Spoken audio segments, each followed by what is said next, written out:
And welcome back to the Steve Malzberg Show, ladies and gentlemen.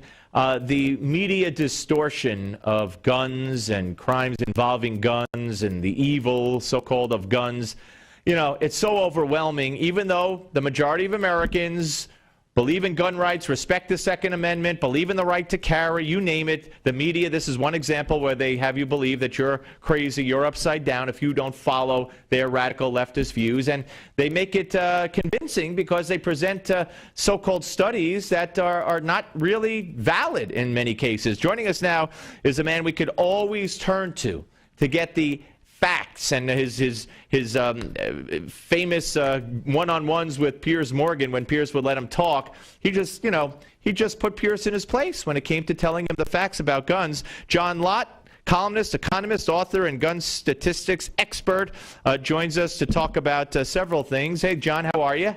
Doing great. Good to talk to you again. Good to talk to you. Okay, so let's talk about the Bloomberg statistics on school gun violence.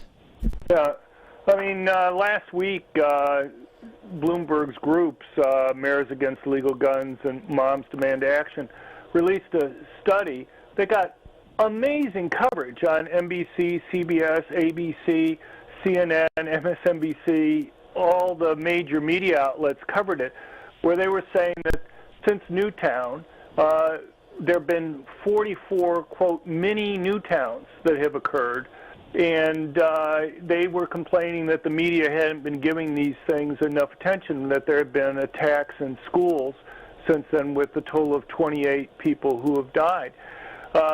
What they don't go through and talk about is if you actually look up each of their cases that are there, you find they don't quite fit these molds of people attacking schools in the way they're describing, because 40% of these cases essentially involve lone suicide, somebody who may go on school property at 2 a.m. in the morning or 9 p.m.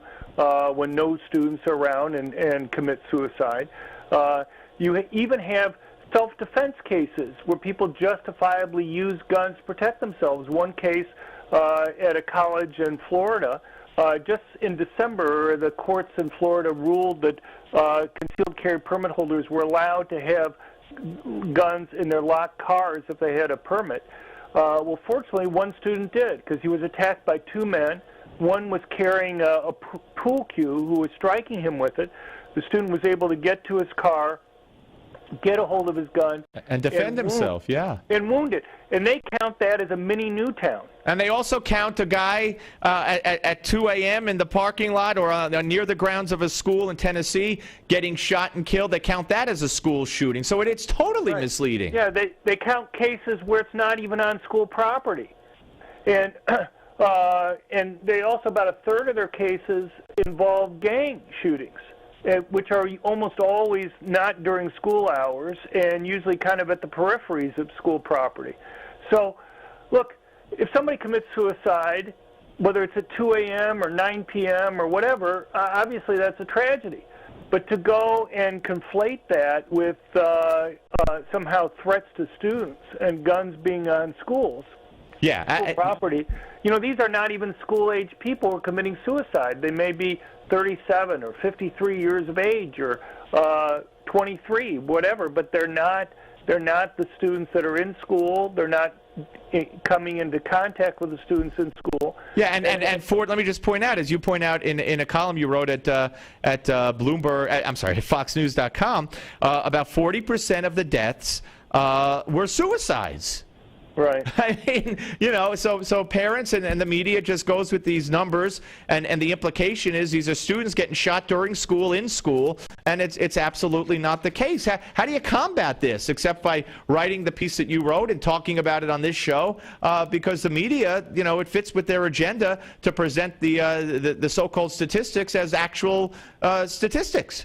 It's very disappointing. I started contacting media outlets that had run this stuff, this report last week, got absolutely no interest, even though, CBS, it was the second story on the news on Thursday night or Wednesday night last week when they ran it. I had no desire to go and get into whether the numbers were correct or not in there. One thing that's amazing is that if I put out a study, and a few of my studies have gotten national attention, but when they do, I guarantee you, every time a media outlet covers it, they'll quote somebody who's critical of it. Oh, absolutely. They'll go and talk to somebody who's critical of it. When they put out this stuff by Bloomberg or any of this other stuff, they never once have a critical comment. John, you could rest assured, though, and sleep easy at night, because last week I had Larry King on this show, and we made news all over the country because he said, never once in 57 years have I ever seen media bias. So you could sleep easy at night. You speak of CBS. I'll just tell you how I spent my day off yesterday, part of it. I was listening to about the CBO report that came out and said if you raise the minimum wage, you're going to lose, I forget what it was, 500,000 jobs. And so here's how CBS local radio introduced that report. They said, well, ammunition for both sides in the new CBO report talking about the minimum wage. They go to the report.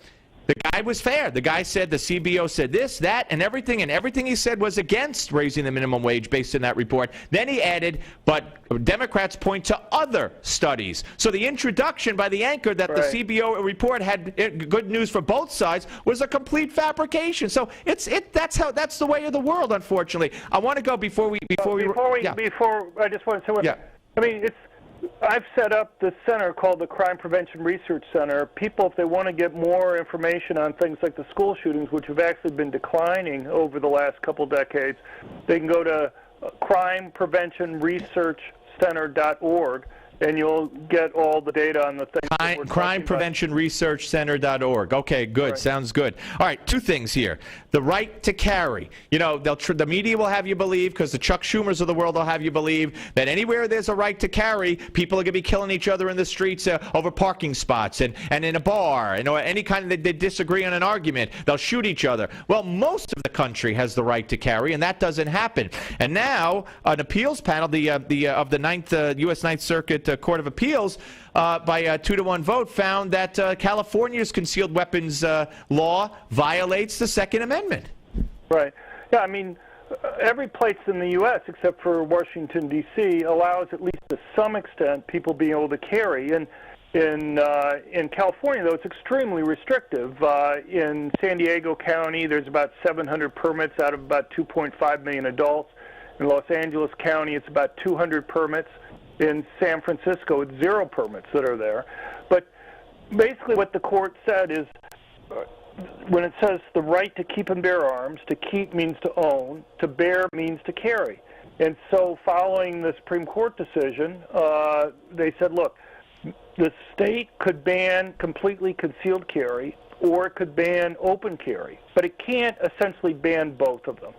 And to go and say that somebody has to prove to some local public official, a sheriff, that they have a legitimate reason for carrying, and then allow virtually no one who applies to go and get a permit, they say just goes too far. And good news, 19 states, led by Wyoming, are asking the U.S. Supreme Court to let them submit a brief supporting a New Jersey man's challenge to New Jersey's concealed weapon law, which is extremely restrictive.